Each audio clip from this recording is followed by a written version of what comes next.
Okay, we are live in all the places today. We are live inside the Facebook page for Social Media Pulse, inside our private community for Social Media Pulse, and also on LinkedIn and over on YouTube. And I'm super happy to be here with Anita. And Anita is joining us from the UK, and we have some echo already. Yeah. So we need to find the echo and You just carry on. make it stop there. There we go. Awesome. So I appreciate that. So Anita is joining us from the UK today, and we're going to really focus in on YouTube, but also, as we always do, we will be, exploring some other spaces and ideas around that. But I want to introduce you to Anita really quickly and then have her fill in some of the gaps in this little bio here. But she is a coach and a visibility strategist specializing in bringing all your online assets together to create an energetic sales funnel. I like those energetic sales funnels. Attracting your dream clients and converting them into clients. So she does energetic breakthrough. She's a practitioner of that, and also she's a tech queen and YouTuber, and I love all of those titles.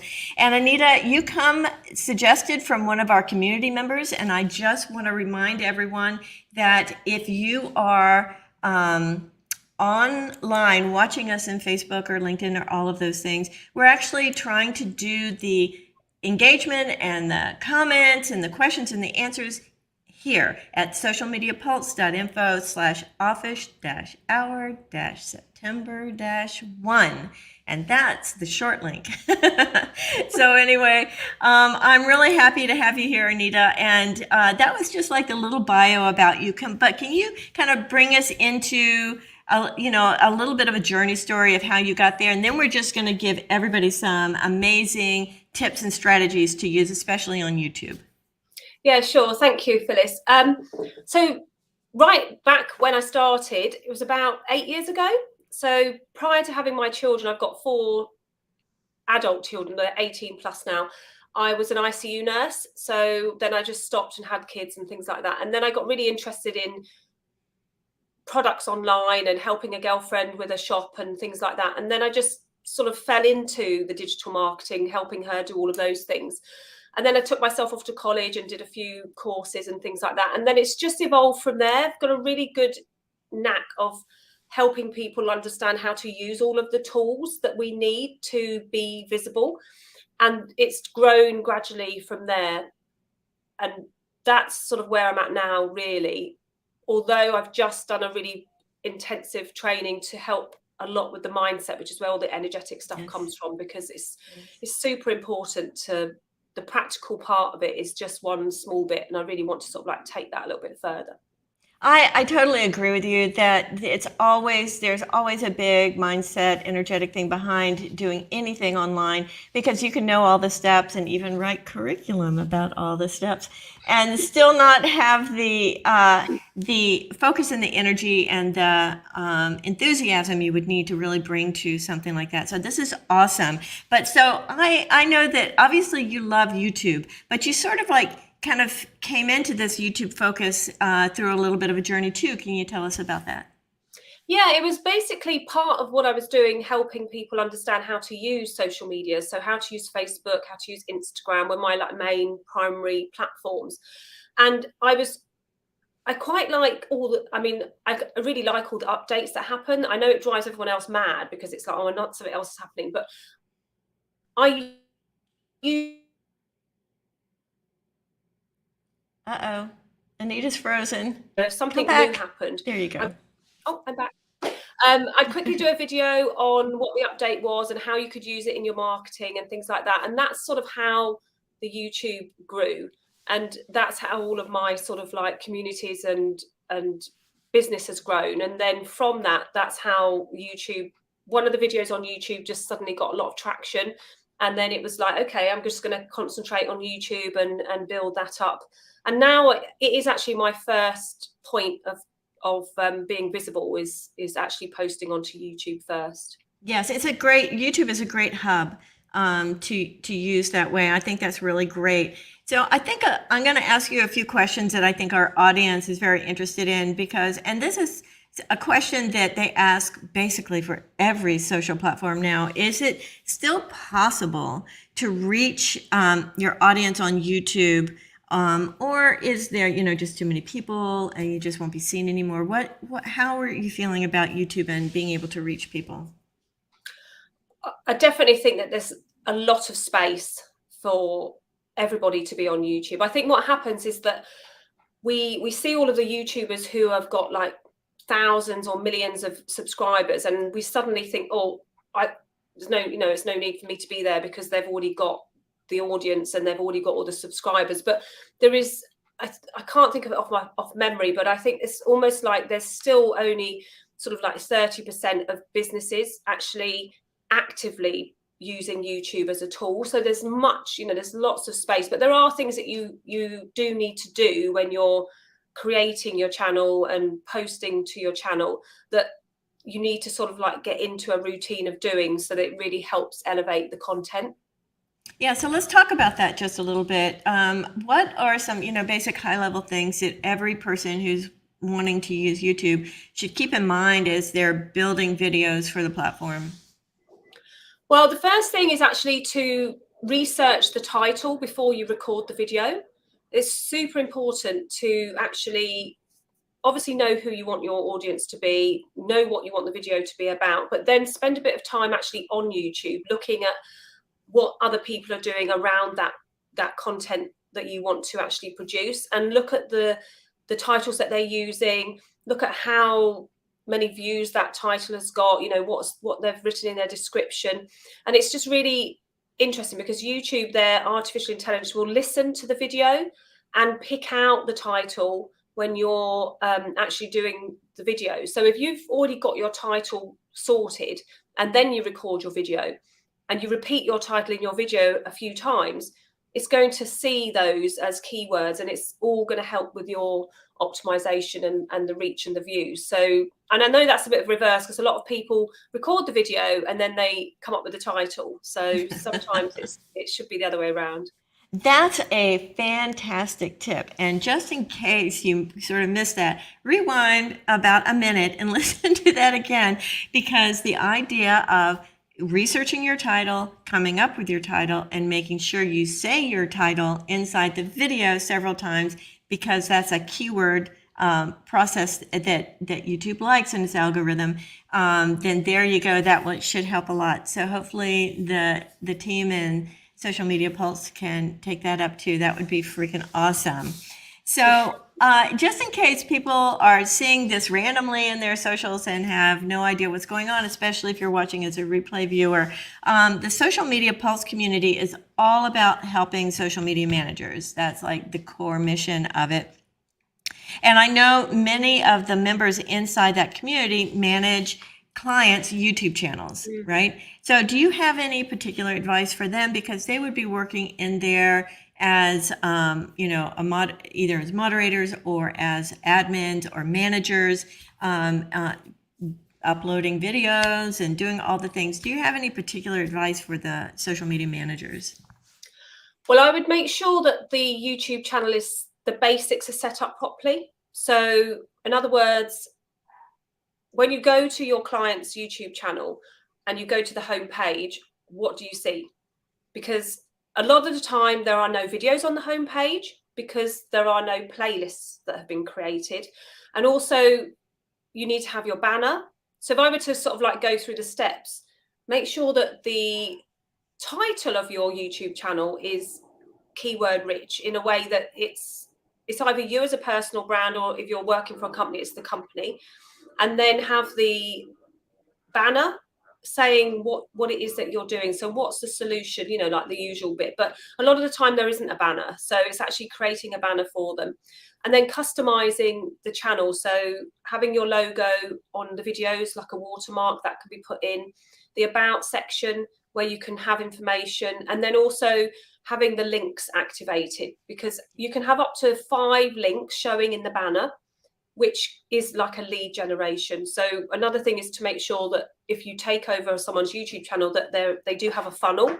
So what their YouTube channel actually is, what they want their YouTube channel to do for them. So because a lot of people use it as a video storage platform. Yes. And it's so much more than a video storage platform. And like some people say to me, oh, I've put a video on YouTube and I've made it private so that I can have it on my website. Right. Well, why not just have it public on YouTube? Because then those people that see it on your website are also going to find it on YouTube. So you've got now two lots of audiences, or the potential of two lots of audiences to bring things in. So if you are, just make sure that those things are done. So banner, profile, about section, links in the banner are really super important.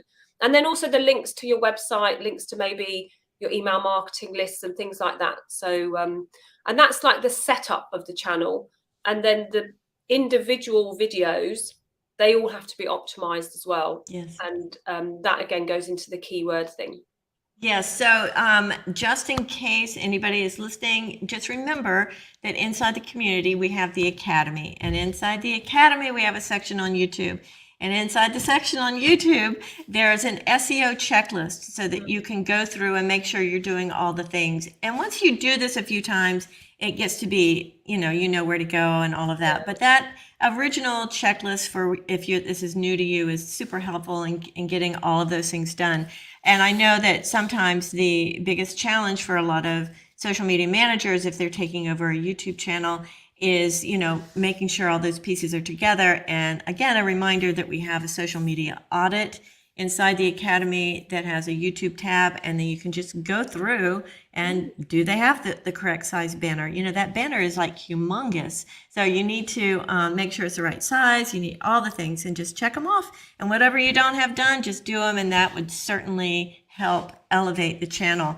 I know I have clients that YouTube is one of their biggest income producers, not just because of the AdSense, but also because of the call to actions that they have that take people to their travel books and different things like that they sell and get people on their email list. It's a wonderful way to move people to where you need to move them. So thank you very much for that.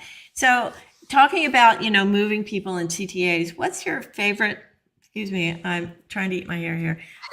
What's your favorite way to generate leads on YouTube? Like, I know that's going to be different depending on the business and the type of audience and all that kind of stuff. But what is just one of the fun ways that you think is really good to generate leads or get people on your email list from YouTube? I use it more so email and taking them into my community, say like in Facebook at the moment. So it's the links at the top in the banner are super important, and actually having a call to action above that link. So like a little arrow telling people to actually click on them, because they're not actually that visible. You see them, but you don't really know what they do. So actually having something on the banner telling people what to do with those links is really important. And then always having, always mentioning your call to action in the videos. So always preparing a part of the video with the call to action, and also using the end screen and the cards that you can use in the video. So depending on the amount of subscribers you've got, I believe it's like 1,000 above, you can have your, you can use your own personal link in the cards. So before that, you can put another video, but after 1,000 subs, you can actually put the link in the cards, and that really helps with call to action. So you can always have it sitting up. I believe it sort of sits up in that little corner, and then you can have a little call to action next to it. And that's a really good way, because if they're watching your video and they constantly see the same call to action, like join my email or download my PDF or download or do something, then it's gradually going to make them do it, basically. The more they see it, the more they're gonna click it. So that's definitely a really good way. And then obviously using the different types of media that you can do on YouTube, which we can talk about in a minute. Yeah, so I think that's great. And a lot of people miss that step and they don't realize they can really utilize that step. And that external link function feature inside of YouTube is worth it, totally worth it, to do whatever it takes to get to those levels that you need to, that YouTube sets out for you, to get that external link, because that is a thing that you really, really want. And I totally agree with that. So, there's a couple I've got so many questions, because That's okay. So it's an airplane, but Oh, that's going okay. in it. I have somebody banging on the wall. I don't know if you can hear them or not, but No, I can't. No, I live not far from Heathrow Airport, and it depends on the flight path. But usually this time of the year, they do go over where we live, not our house, but like the area, so you can hear them. that's awesome. Well, that's just the nature of the business here. So I think Yeah, that's great. right. So I do have a lot of questions technically about YouTube, but I do want to jump into this whole thing about mindset, because I think this is something that, you've been putting a lot of focus on recently. And so let's talk about the mindset and the confidence that you really need to, I think, enjoy YouTube. I don't think anybody should do YouTube as a chore, as, No. something, I have to do it because I've been told I have to do it. That comes across in your videos. So what are some of the things that you coach your clients on in this regard, like getting to a space where they can really enjoy YouTube and have that feeling of confidence and enthusiasm that comes across in video? Yeah, and I think the first thing is to really ask them why they want to be on YouTube, because, like you say, there's a lot of pressure to be everywhere. So, I was just having this conversation with a friend just now. I was like, oh, Instagram, Facebook, LinkedIn, Twitter, YouTube, it's like, how do you keep up with everything? So actually, it's really good to just, usually I would do an audit with them and to make sure that actually YouTube is something that would benefit them. And it usually does, because of the way it's so versatile, the way it's so big in its SEO and things like that, that YouTube would be the one that I would lean them towards the most, if possible. Obviously, it's the camera and the listening to yourself, which offers sometimes gets the better of people. And then it's the tech. It's like, I don't want to be in camera because like my mum might see me, or I don't like the sound of my voice. And it's just working through those things with them. But there are ways to be on YouTube. Say, like, if you're very confident on a podcast, you can actually be on YouTube without you being on YouTube. There are lots of different softwares that you can put your audio into and then have a waveform. And that's becoming really popular on YouTube now, repurposing podcasts onto YouTube. So you don't have to be like what we're doing now.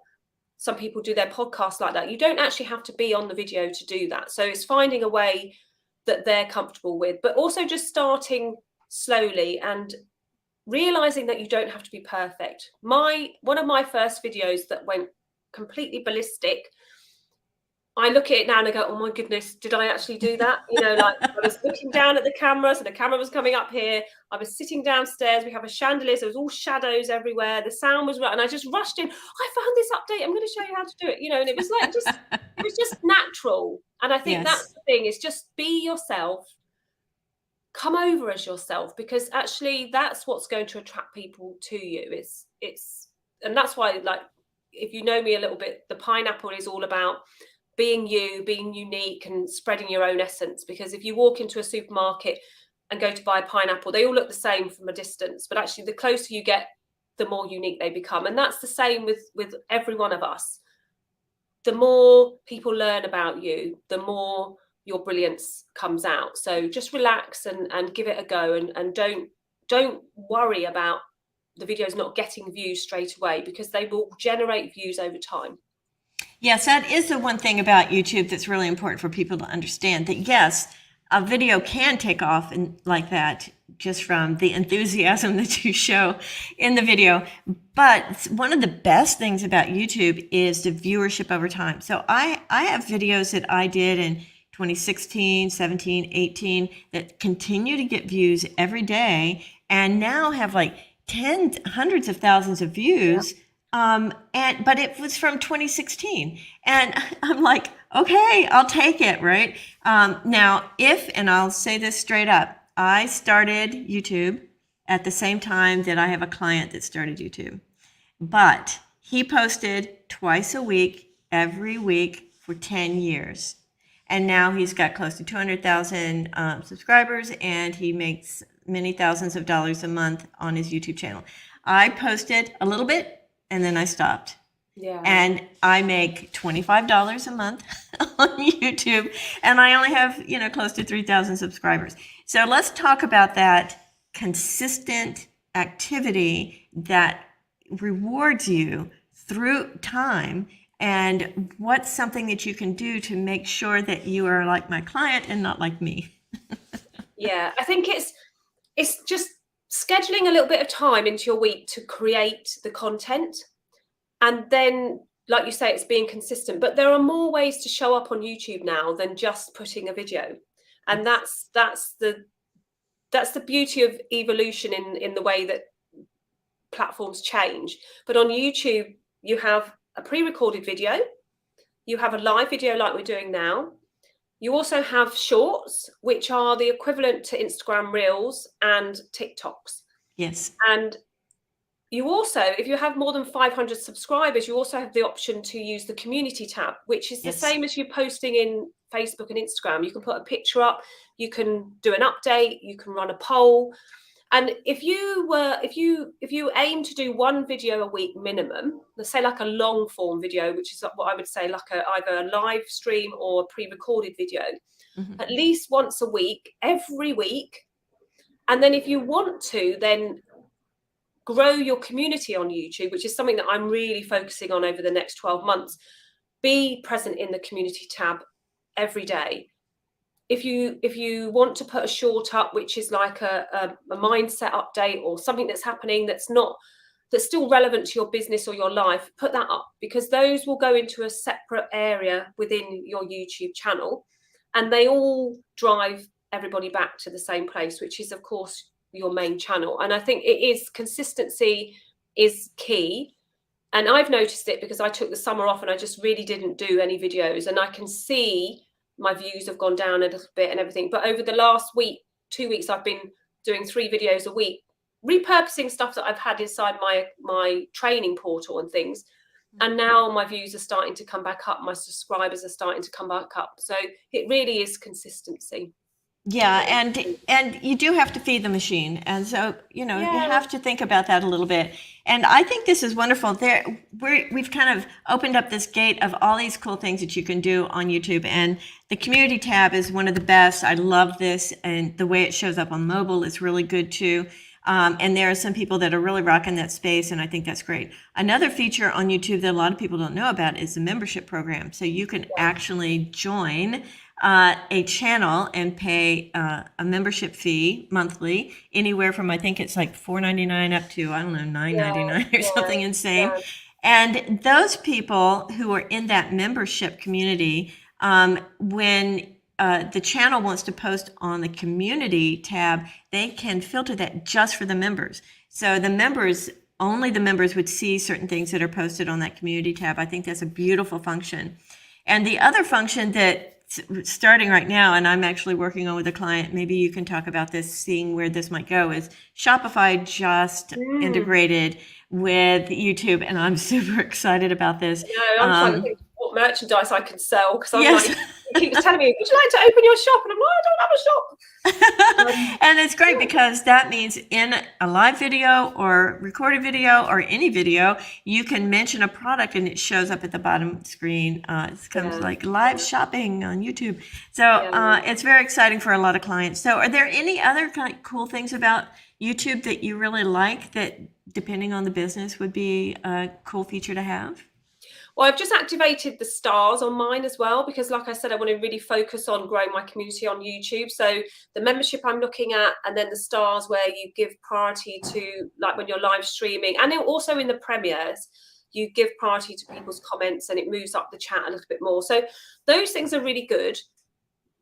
Obviously, when you do get monetized, it's not an overnight success. It is a gradual growth of money. It's like, you don't suddenly get millions of pounds. It gradually builds up over time. And I think the way YouTube has got, the Shopify is a massive thing, because people really want to be able to bring that online shopping experience into their own communities. So I think that's really, really good. I think other than, like, if you step away from the monetization side that YouTube offers, if you're a small creator, then the advantages of you being seen as like a nano or a micro influencer are really, really high on YouTube, because you've got, not only are you talking about, say, like what you're doing, but you can bring other things into your business. So like, for instance, behind me, I've got these trophies because I'm a BMX racer. So I race BMX bikes, and part of that, well, what I do is I go to the gym a lot. I'm always talking about health and wellness, and I'm always talking about eating properly and exercising and, you know, and spending time loving yourself and things like that. I've started like a lifestyle sort of vloggy blog thing on my YouTube to sort of like tell people that it's not all polished, it's real life. And from that, you then start getting brand deals. So there are lots of opportunities for you on YouTube that you don't always get on the other platforms, because a lot of the other platforms, the ones with lots and lots of subscribers, always get thrown up. But if you do your optimization right for your clients and for yourself, so if you're a social media manager and you want to start getting out there, if you do your optimization right, so research your keywords, spend a lot of time doing that. And I use TubeBuddy for that. Spend a lot of time comparing what you want to look at and what you want to do, and look at other creators that are already maybe 5,000 subscribers more than you. Look back at some of their videos from a couple of years ago and see what they were doing, because that's the gradual growth that you're going to get.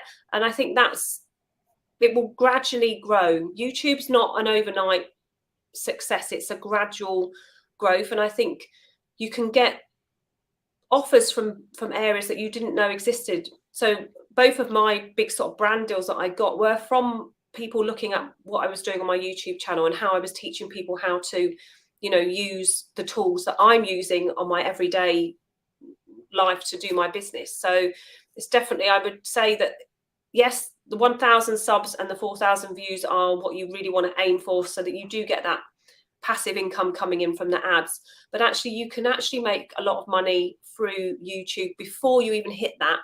Yes. Especially if you have your funnel set up, and you know, you can test out shorts as well. That's okay. I think shorts are really good way of testing out types of ads that you can use, because I have dabbled in YouTube ads, and I use YouTube ads on YouTube a lot if I'm preparing for like a launch or something like that, just to get a little bit more visibility on my videos. So those sorts of things are really, you know, there's a lot in YouTube that you can play around with. Let's talk about shorts a little bit in between the hammer blows. Yeah, sure. My whole house shook on that last one, so I guess I have to put him in the credits. Yeah, it doesn't matter. It's not that loud. Are you kidding? Oh my gosh! All right, so we gradually moved up to that bit. So I want you to tell us a little bit about shorts, and I'm going to put my mic on mute for a minute. Okay, certainly. Okay, so shorts are basically a new, well, they're not new now, but a few years ago, YouTube launched shorts, and they are 15 seconds and up to anything between 1 second and 60 seconds. But if you do them from your mobile phone, you can actually create a 15-second or a 60-second short. The features are quite similar to, say, like if you're making an Instagram reel, YouTube, you can have a green screen behind you. You can like create it in the YouTube app as well. You can, of course, repurpose your shorts well, your reels or your TikToks that you've created on the other platforms to YouTube, but I would advise you removing the logo. And one of those reasons is not so much that YouTube are worried about the logo. It's just that if one of your videos goes really well, there is a YouTube Shorts fund, and they won't pay that fund out to people who have another platform's logo onto their on their videos. And YouTube have now branding YouTube Shorts when you download them. So if you want to repurpose your YouTube Shorts onto another platform, when they are downloaded, they are branded with the YouTube logo now as well. But shorts are a really good way of you showing short updates, giving a quick lead to another video. Like today, I've just done one.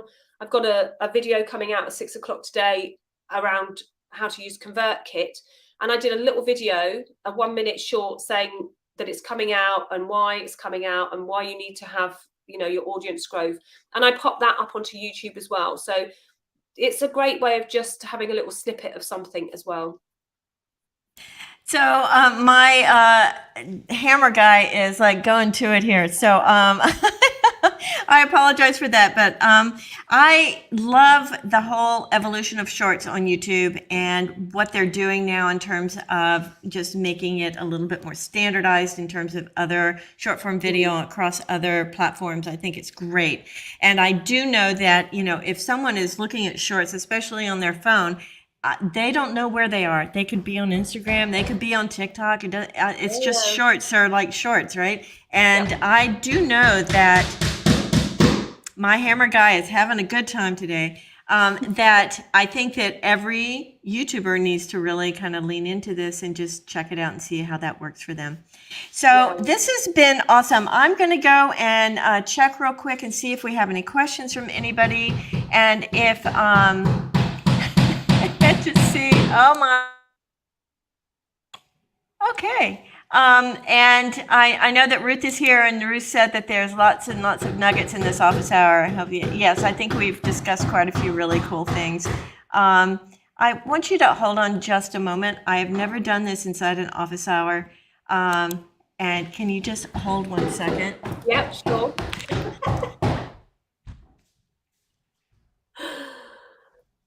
She's going to tell him to be quiet a little bit. Hi, I'm on screen. So if you have any questions, I've actually joined the social media pulse community. So if you do have any questions, then feel free to put them underneath the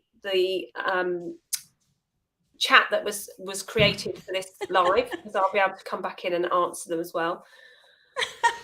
So I'm sorry about that. I've never had to do that online before. I guess it's a first for everything. Yeah. And that whole idea of life happens in life definitely happened in the Hammer Guy today.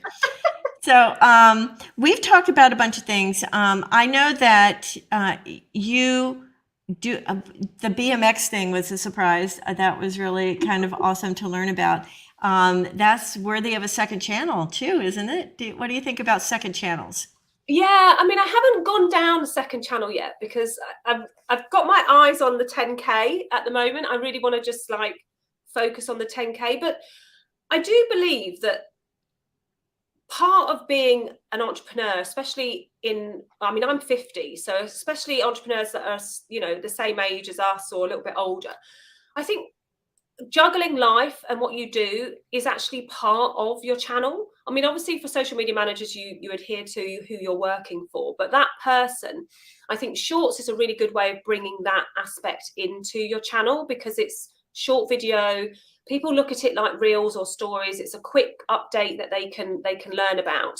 I think the BMX, I do talk about it on my channel, and I think I'm hope that I'm a role model to a lot of women who are our age and above that think that you can't do things, that it's out of reach. So this weekend I got these 2 trophies here are from the British Championships. I got 4th in both bikes. So on Saturday I got 4th and Sunday I got 4th. So well, congratulations. Yeah, thank you. And there was 21 women aged 30 plus racing. So it's something that it's definitely worth maybe a playlist on my channel for now. And then if it picks up, I might consider a second channel. But I think if second channels are very good if it's a completely different avenue of thought. It has to be somewhere in connection with you to have it on your channel. And I think if it's completely separate, then I think definitely second channels. But I think don't spread yourself out too thinly, because that's why playlists are really useful. So playlists on your channel help you to serialize the videos into watchable, almost like Netflix style viewership, because when you can share a playlist in its entirety, and you can literally just binge watch each video one after the other. And that's a great way of keeping people on your channel and growing your viewership by actually sharing a set of videos that people can consume. I think that's really, really useful. So now,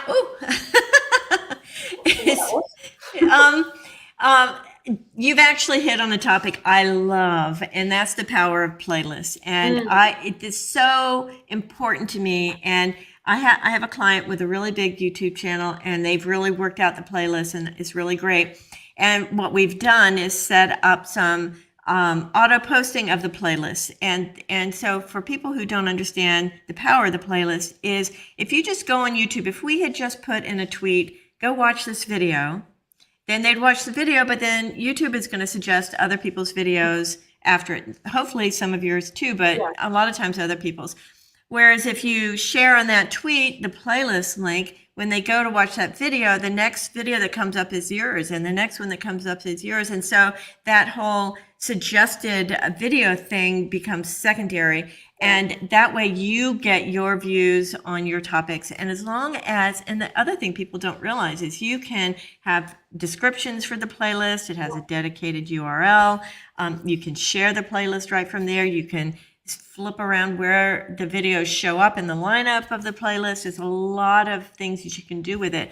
I think it's one of the most powerful features on YouTube, and a lot of people still continue to just share one video instead of the playlist. Yeah, and also with playlists, if you optimize your channel, like if you rewind this video right to the beginning, we were talking about the basic setups. The homepage of your YouTube channel is where you decide what people view from your content, and you do that through playlists. So you can have up to 10 playlists showing your videos on the front of your channel. So for example, on my channel, I have, when I'm planning to do a live stream, I will pre-plan it like we've done with this one, and it will show up at the top ready, and it will say Anita's going to go live on Friday at such and such a time.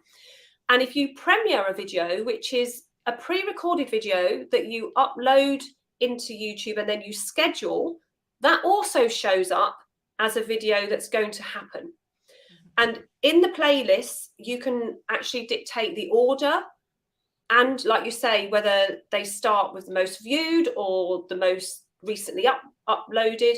And with shorts, so looking at shorts, YouTube have created its own, what they call their shorts shelf. But when you create a short for your YouTube channel and you put the hashtag shorts with an S in the title, YouTube will automatically put that into its own shorts playlist, which you can then have on the front of your channel. So when someone comes to your channel, they've got all of the most important videos ready to be consumed in your playlist, rather than just having like uploads or what I see a lot is people's liked videos. So one tip really is to actually make the liked videos private to you. Yes. And that way, all the videos that you watch, whether it's like, 10 o'clock at night watching something random, that's not going to show up on the front of your business YouTube channel. So yes, that's one of the first things you really need to check, because truly people, when they go on YouTube, they could be watching all sorts of crazy things. And so and YouTube suggests crazy things to you. It suggests things that you might not want to watch anyway, that's just irrelevant, and you might flick onto it for a second and then it goes off. So so definitely organize your playlists and use playlists, because like you say, they are a great way of keeping people on your content and getting them looking at your videos for longer. So this is great, and I'm going to share this. I didn't ask your permission, but I'm just going to do it because I want people to be able to reach you inside the community. And so this is your profile link, and it's also in the chat in case you want to get it from there. But I really appreciate all the information that you gave us today. And as you can tell, I could probably talk about YouTube for hours and hours, but let's move all this over to the community and have those conversations in there. And thank you so much for your time today and your expertise and your obvious ability to convey information to people. You're a very good teacher, and I really appreciate what you've been doing in the world. And I hope that you come back and you do another office hour with us at some point. It'd be fantastic. Thank you so much for having me, and I've really had a great time. Great. So everybody back to work, and we'll see you inside the community. Bye. Bye-bye. Bye.